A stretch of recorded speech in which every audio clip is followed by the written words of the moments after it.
Do I sound good, by the way? Yeah, man, legit. Yeah. Yeah. I think that whole trick of connecting the mic before I actually create the stream did the trick. Mhm. But what's going on, everybody? Back once again for another Conscious Approach video.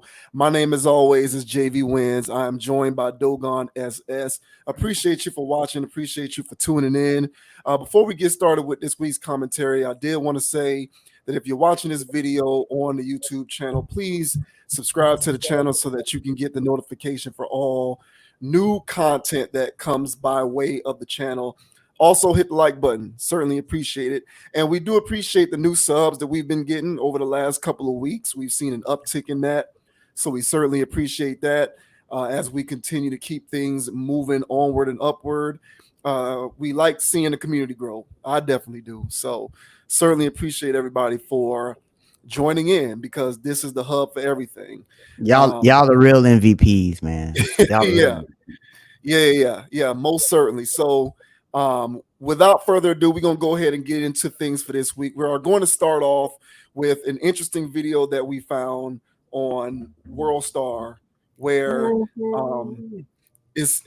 she looks like she's some kind of sociological or sociology expert, and she was sort of dispelling some fallacies about what goes on in relationships and the disillusion of relationships, like who cheats more, men and women, who leaves relationships more, men or women.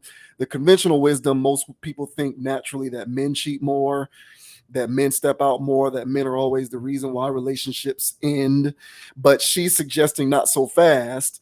There's research that's been done that kind of shows that it's, if nothing else, equal.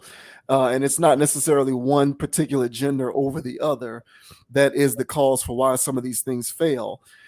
In addition to certain other fallacies that she tackled. So she gets into a lot of stuff. I guess we'll just give our reactions once we play the video clip because I thought it was pretty interesting. Skirt. What does a guy get from a woman that he couldn't get from a cook, a cleaner, and a hooker? It goes back to like why it's better to date girls with lower body counts because they're more loyal. Yeah, but that's I didn't know about all of that. So if a girl's a virgin on her wedding night, she has an 80% chance of a happy marriage. If she sleeps with more than 5 people, it drops down to 30%. But that doesn't mean the man's gonna stay though. How many men? Women leave most of the time. It's 70 to 80% of the time. If you're college educated, it's 90, and they cheat at similar rates. And there's actually studies that have come out recently saying that women cheat more than men. Because think about it, we have way more opportunity. We walk down the street, say hello to a man, he's down. I'm saying, like, as adults in a conversation, like, yes, there are going to be exceptions, but if you have an 80% chance, isn't that better than a 30% chance? And if you were a dude, you pick the 80% chance. And second off, the other problem is like, a lot of times what girls will do is they'll give it to the last guys for free and then try to, like, they're a used Honda Civic and trying to require BMW prices, but you can't go back to being a new BMW. I do. Hello. So now I did watch more. I found the full thing on YouTube, and she didn't really get into explaining the correlation between body count and chances of a relationship being more successful. She suggested in that clip that there's an 80% chance that if a woman has no sexual partners on her wedding night, that the marriage is going to last, versus like a much smaller number if she has like a body count of 5 or more. But she didn't necessarily explain the science behind that. So I wish that she would have got into that. Not sure I'm understanding the logic there, but otherwise, yeah, she got into body count stuff and opportunities for sex more because women have more opportunities. Women cheat at the same rate as men's, what the studies have shown recently. So, what did you glean from that clip? I felt like she was just spitting straight facts. A. B. We also witnessed the denial of the common woman when they hear straight facts, because they were just, no, I don't believe statistics. So that to me was comical. But yeah, I'm not surprised by those numbers. I kind of think, now granted, she didn't get into the science behind the 80% thing, versus 30% thing, but I can damn sure speculate, and that's what I'm about to do.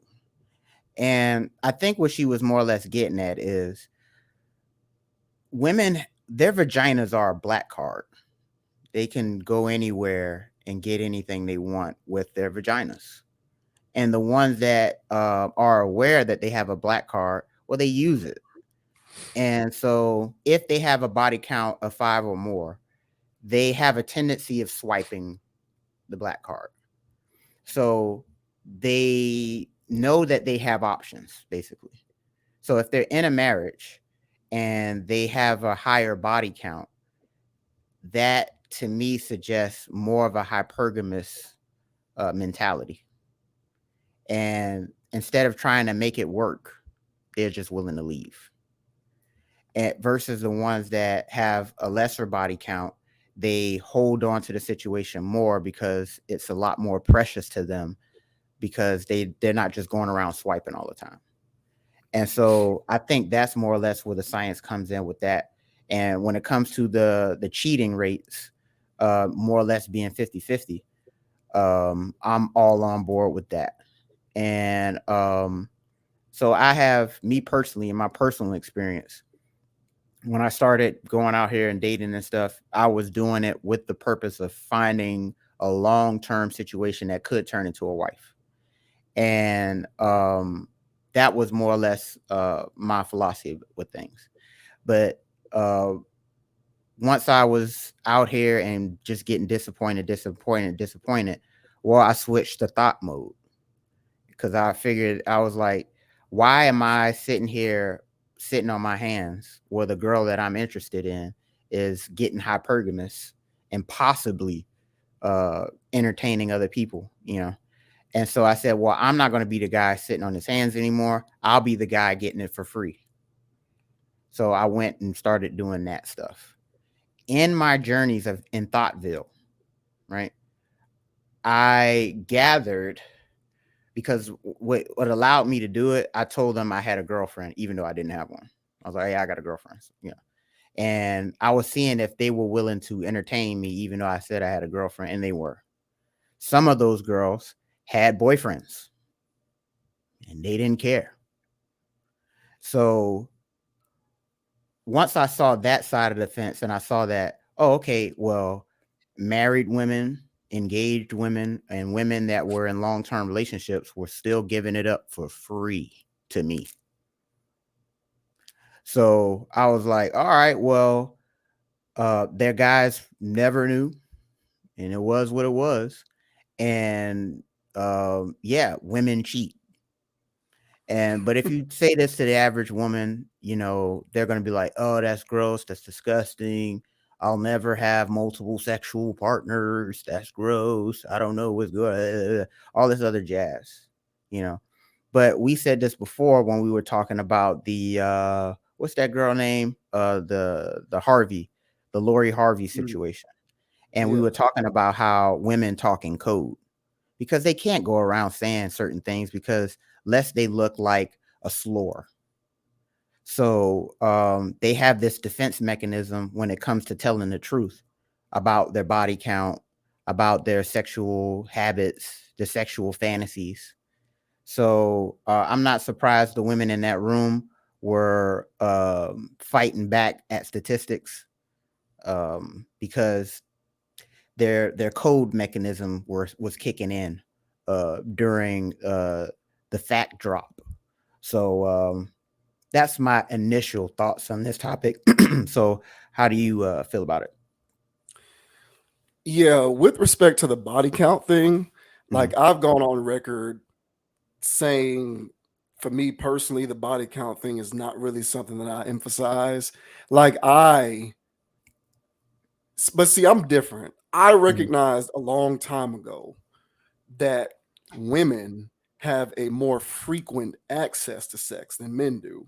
Mhm. Women are always going to have more opportunities for access to sex than men are. The only men who have a greater access to sex than women are the men who are at the top of the socioeconomic food chain, which represents like 1% of the total population.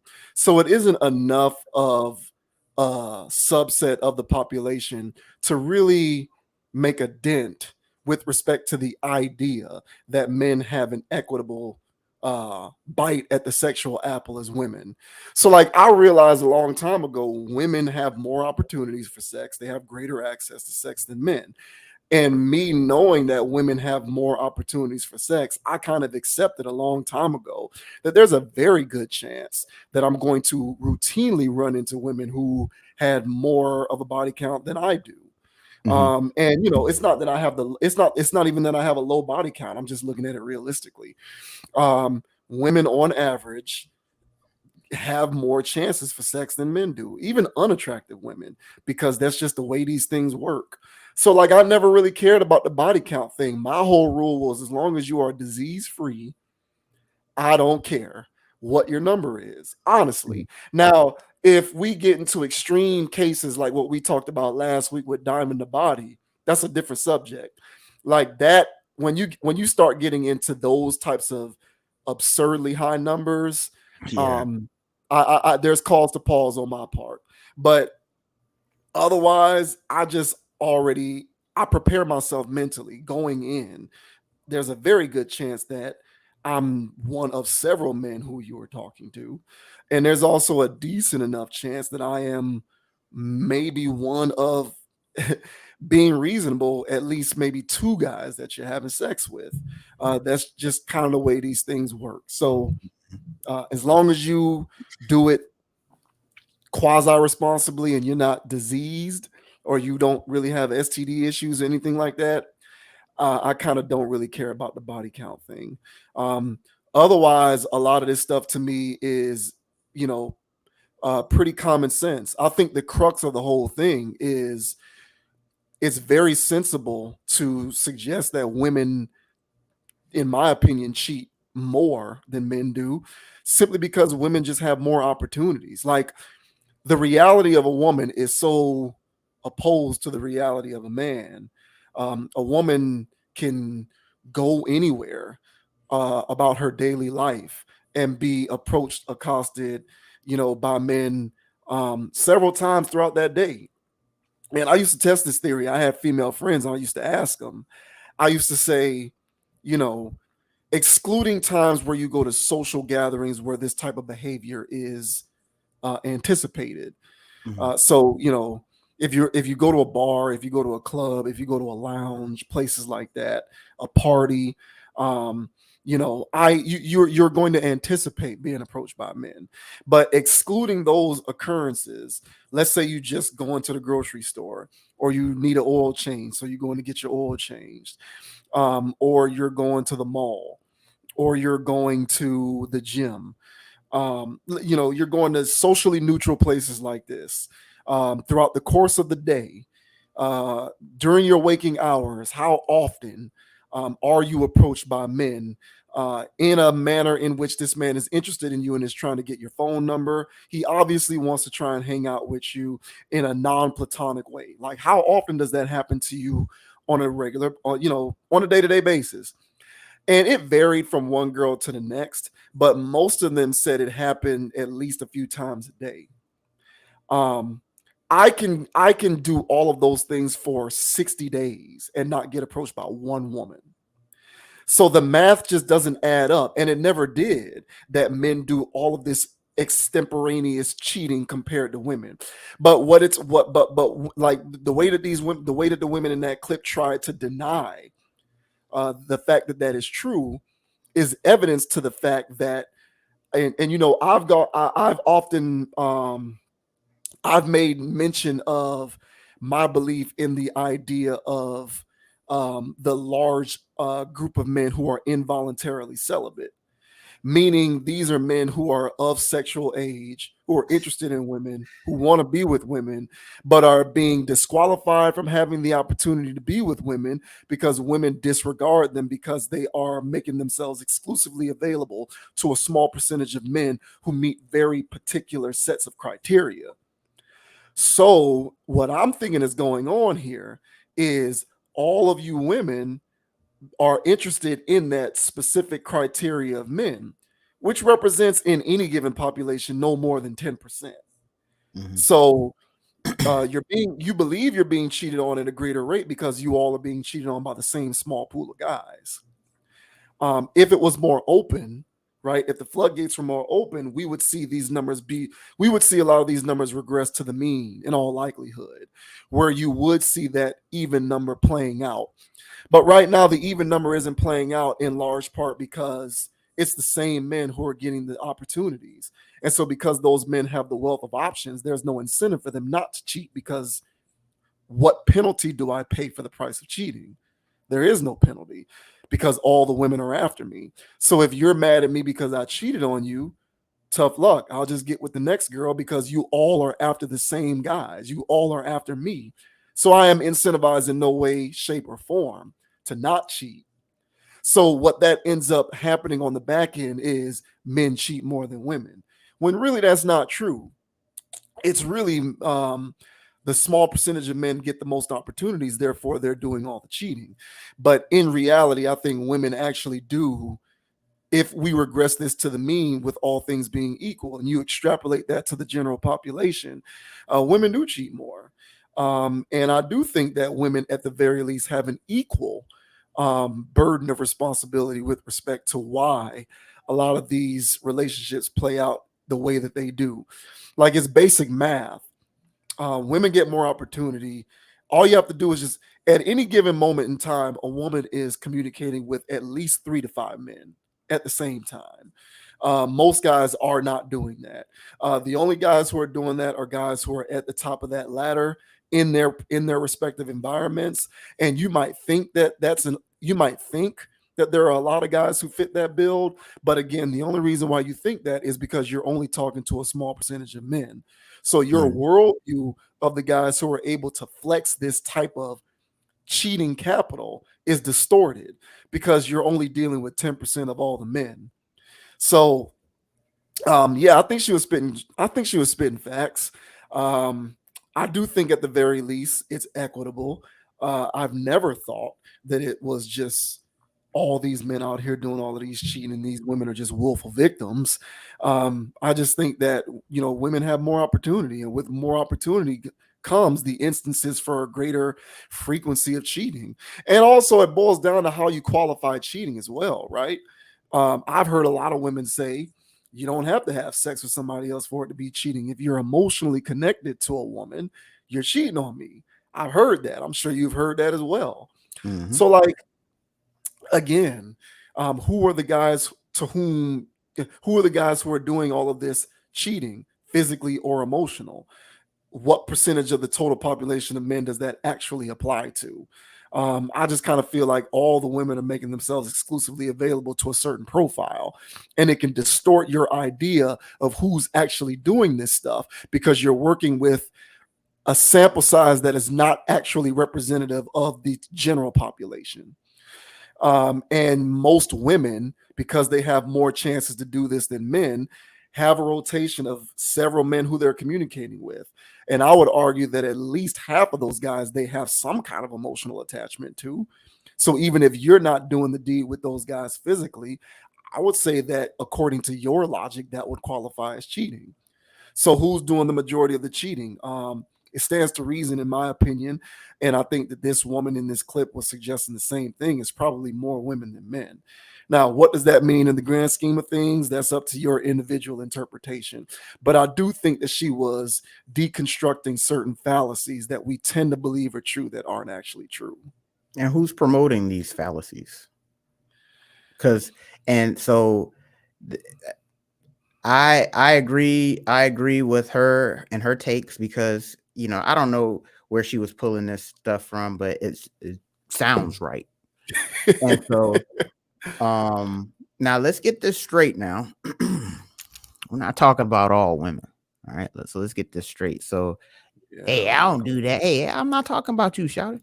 You know what I'm saying? Right. Yeah. We're talking about the ones that do this. Because not all men cheat. Hey, surprise. Right? So we're not talking about all women. We're talking about the women who do that. And so and that's what I said. There's women that realize that they can get pretty much whatever they want through sex. And it might be attention, It might be money. It might be status. Who knows? But they figured out that they can get certain things in life by, choosing up on somebody and dealing with that person that way, and, extracting whatever. And so if that woman that figured that out gets into a relationship, a marriage, or whatever, a serious situation, um, that's always in the back of her mind, that I got options, like you said. And the option part is the black card I was speaking of. That it's endless spending. And so she can do whatever and whenever she wants. And so I've heard women that weren't like that tell me that they're envious of women that can go do that. Not Yeah. not necessarily the cheating aspect, but using their black card effectively and getting what they want. Yeah. And so with those dynamics going on out here, yeah, I'm not surprised that these numbers are what they are. I agree with you with the whole hierarchy of males who go out and, having the majority of sex, the majority of children, and all this other stuff, because those guys can't keep it in the pants. Papa was a Rolling Stone is a real thing. I totally get it. So that is a dynamic. And there is a large percentage of guys out there that either can't get it, or like you said, the incel people, or the people that's just trying to keep it 100. And so I've met guys, I've been in circles of men where it's just guy talk. There's no women around. And there's some guys in the circle who have committed strong relationships, and they're talking about how they cheat. And then in that same circle, there's no incentive for him to lie to these men in this group. But he'll say, hey, that's not me. I got a good woman at home. I don't do that. I've heard that. It's a thing. It exists. So there are good men out there. Not every man is willing to take, any low hanging fruit that presents itself. So it's a two-way street. Um, and that's why, fishing in the right pond, finding the person that you genuinely connect with on a more wholesome level. I think those are the more desirable situations to get in. But if one party has this insatiable desire to always consume, and they always want pleasure, they always want attention, those are very worrisome people, both male or female, because there's attention seeking males as well. And so uh this to me doesn't come off as a surprise. She also spoke of um the education rates, and the more educated a woman is, the more likely she is to get a divorce. And I'm on board with that as well. To me, that also makes a lot of sense. And that goes in because intellectually, those women have a black card, and they feel as though that they can achieve and get whatever they want. And if um, whoever they're dealing with doesn't meet their hypergamous standards at that juncture, she feels like she can do better than this guy, whoever he is. And it's a sad reality, but this is the reality that we all live in. And so I appreciate this woman here for actually being a woman and speaking in a very objective kind of way. And that woman over there, all right, deny. Just deny. And the typical modern woman denial. And that's why, honestly, bro, when you're talking to a modern woman, you can hear it through the rhetoric. And once the rhetoric is being spilled, all right, to me, I already know that there's nothing truthful that I really want to hear. Yeah, I really want the truth when I ask certain questions, and I know I'm not going to get a genuine answer back. So when I'm dealing with a modern woman, when they're always speaking in these codes, I don't necessarily front end believe them. I'm very skeptical of whatever their take may be. Oh, I don't do that. Oh, my homegirl, I know a girl that do that, but I don't do that. All this other jazz. And so I won't say guilty until proven innocent, but guilty until proven innocent whenever I hear modern women speak. And any of those women in that room that were rebuttaling whatever she had to say, those are the ones that guys need to be very cautious of, because if you put all your eggs in that basket and then she gets hypergamous on you, you'll be left whole in the bag, looking stupid, feeling silly, and it's a harsh reality. So yeah, I'm on board with you, and I'm on board with her. I think that this is something that more women need to hear, the statistics. Um, Hopefully you're not denying them if you hear them, but if you're not one of those people, that's great. But just know that your counterparts are out here also contributing to the toxicity that's going on between male and female relationships in the modern era. So I totally agree. Yeah, what I'm always appreciative of is just the deconstruction of fallacies. Mm. Like, because we just kind of haphazardly believe certain things that aren't actually true. And this whole who cheats more thing, we need to continue to peel back the layers on that. And if it even bears noting that men do it more, it therefore bears the question as to why. Like, listen, and contrary to what anybody might believe, I don't know what your favorite podcaster or content creator has told you, but there is no genetic predisposition to infidelity. Like, Yeah, there no. isn't. There Men are not born more predisposed to cheating than women. Like, we each have a blank slate.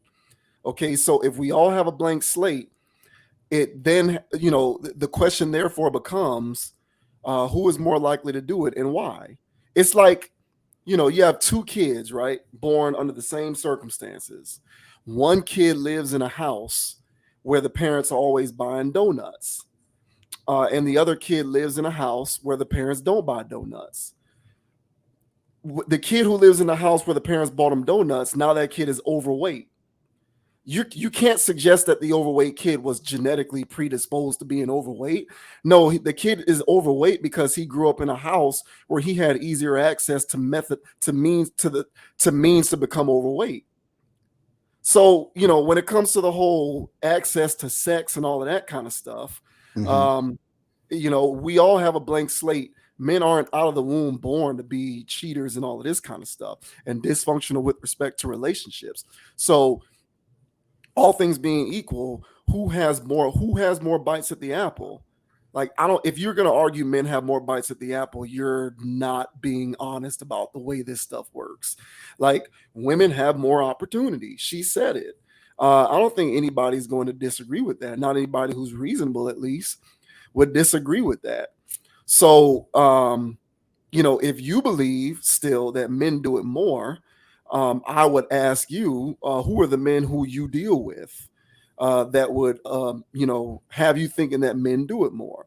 Which speaks to the point that you brought up about fishing in the right kind of pond. Hmm. Who are the men who you're giving your attention to? If Hmm. it's men of a certain kind of ilk, then that speaks to your judgment with respect to the type of men that you're choosing, not to men's natural propensity for cheating. So we need to keep that in mind. And then one more thing, people need to just be honest with who they are. We have a lot of posers out here. I have a friend. You and I both know who he is. I'm not going to mention his name on this video. We used to have endless conversations about relationships, and we used to talk for hours. And he used to talk about how much he wants to have a wife and kids and a relationship and be married and all of this kind of stuff. But all of these girls are rotten. That was basically what his sentiment was.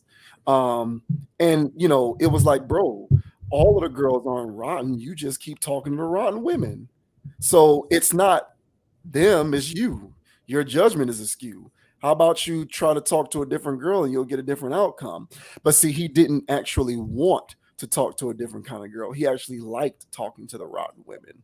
And so I used to call him out on that. I used to say, you romanticize about the idea of being in a functional, stable relationship, and you talk about it, you wax poetically about it because in your mind, it's a nice thing to say, but it isn't actually what you want.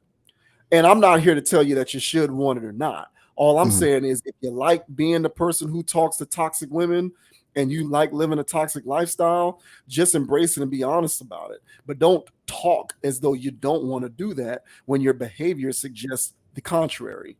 And it's the same thing with women. Like you guys talk about how you want a man who does not cheat and you want to be with a husband who's faithful and you want a marriage and a family and all of this kind of stuff, but you don't actually give your time and attention to men who are most likely to give you that. You instead try to fit square pegs into round holes by constantly dealing with the guys who are least likely to give that to you. And then you turn around and blame all men for the fact that you have poor judgment. So if you like thoughting around and you like dating in a masculine way, a la Lori Harvey, and you like having multiple men on speed dial and you like extracting resources from men because you do have a vagina and you recognize that that's something that's easy to do, then just lean into it, embrace it, be honest about who you are, and just do it. But don't come to me talking about how you want to be a mom and a wife, and don't come to me talking about how you want relationships when your behavior suggests you don't actually want that, because you claim to be smart enough to know the difference, yet you keep talking to the same people, you keep dealing with the same dudes. So we have a lot of posers out here, men and women. We have a lot of people who fake it, except they're not faking it till they make it, because they'll never make it. They're just faking it into perpetuity until they become 50 and now they're all sad and want to do it right.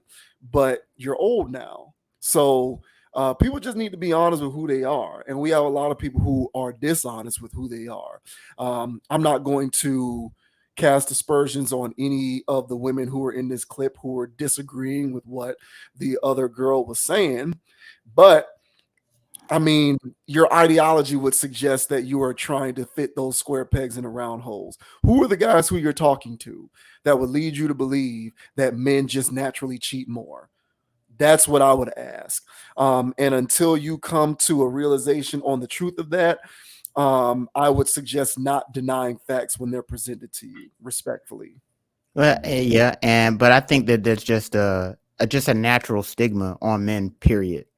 And it's just men cheat more is just an overall rhetoric at this point because men are dogs and men are and so they can't control themselves. And so yeah, that's always been, I've been hearing that since I was, young enough to understand concepts, from TV shows or wherever. So it's a stigma on all men that, oh yeah, you a man, oh yeah, you attractive, oh yeah, you out here, you cheating and stuff. And it's like, yeah, no, I don't have to do that. So um but there's a couple things I want to bring up. So one, when I was going to FAMU, shout out to FAMU, we used to always have these like group discussions, panel discussions on campus and stuff. So, I would always go to those. I love chatting on panels, as you can see. So when I was there, I would hear, women give their takes on certain things. And that was the first time I was hearing some honest feedback from women about how often they get hollered at and stuff. And it was girls saying, it doesn't matter what I wear. I can be looking scruffy, didn't brush my teeth, didn't wash my face. I'm going to the mailbox in the apartment complex, and guys was honking their horns and saying stuff. I can be taking out the trash, and guys is honking their horn and saying stuff. So women they don't always have to take these guys up on that offer, but when you're constantly getting offers, there's nothing for you to just check yes for this one. So yes, they do have more, options. And the other part I wanted to bring up is um just the whole, what was I going to say? I was going to bring up, oh yeah, that women. So this is, now I'm getting to my personal philosophy. I personally believe that, well, that this third dimension it's a masculine place. And then outside of that masculine place, all right, there's the ethers, which is more of a feminine type of energy. People like to call that the universe or whatever. All right. The universe rewards men for being on their job, being on their task, carrying out their duties. If there's any woman that's attracted to a man, she's attracted to him because he's got a position of power, status, he's doing something, he's achieving, he's always on the move, he's always getting things accomplished. Those are the guys that women are seeking. And that's that higher tier of guys, more or less, that you were speaking of. There's some you know what I'm saying, what they, some pookies out there that still be out here slaying stuff. But more or less, when we're talking about hypergamous and super hypergamous, as your term you coined, right? When women are doing that, they're seeking the men who are achievers. And so women women, they being the reflection of the universe. If a woman is in a relationship with a man and he's not achieving, he's not accomplishing, he becomes less attractive to her. So her vagina dries up the more she sees him not achieving. And so life does the same thing to men outside of a woman. If you're not achieving, if you're not moving forward, you're moving backwards in life. So the same thing goes if you have a woman in your relationship. You have to treat her like life itself and achieve around her. And at that point, she'll see that I don't have to get hypergamous on this guy because he's being an achiever. But as soon as she's charted where you at, charted your achievements, charted your motivation, because when you talk to any woman, they're attracted to, of course, 6 foot and money and stuff like that. But they're also attracted to ambition, goals, and actually accomplishing those things. There was a female that I was talking to.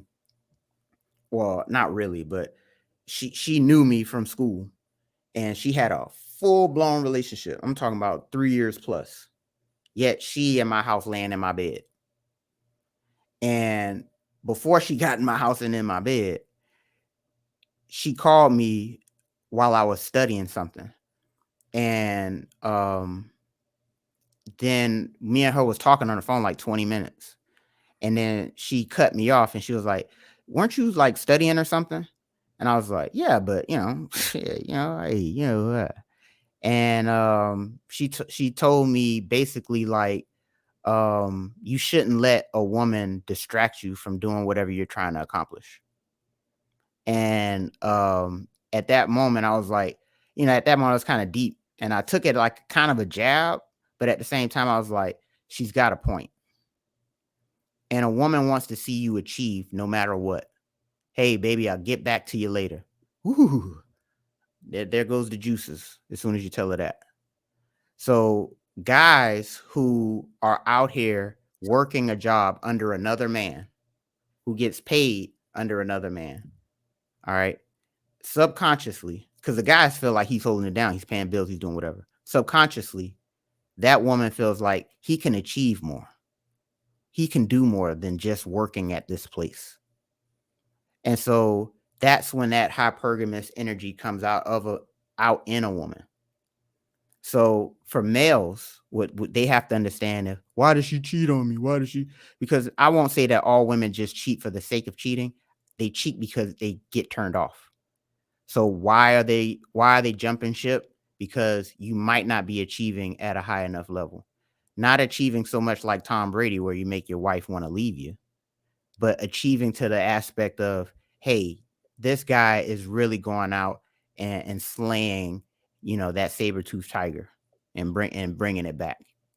So for guys, the lesson I would like to just give out is that, hey man, instead of pointing fingers, get on your task, and then life will reward you with either that woman that you're with, she'll stay with you and stay loyal to that, because why would she want to leave that?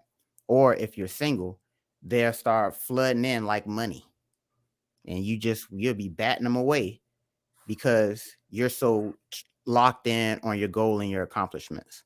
And much like how any uh YouTuber or any content creator that's talking about how to get women, how to acquire women and stuff like that, the main thing that they always tell those guys is to be on your job, be in your purpose, and follow that through.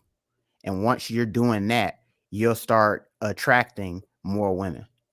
And that's because I believe, again, that women are a reflection of the universe, and the universe rewards you for being on your task. So I don't want to just point my finger at women. Guys nowadays have to get off their behinds, stop working under other people, and try to create an empire for yourself. And I think that you will be a lot more desirable to other women.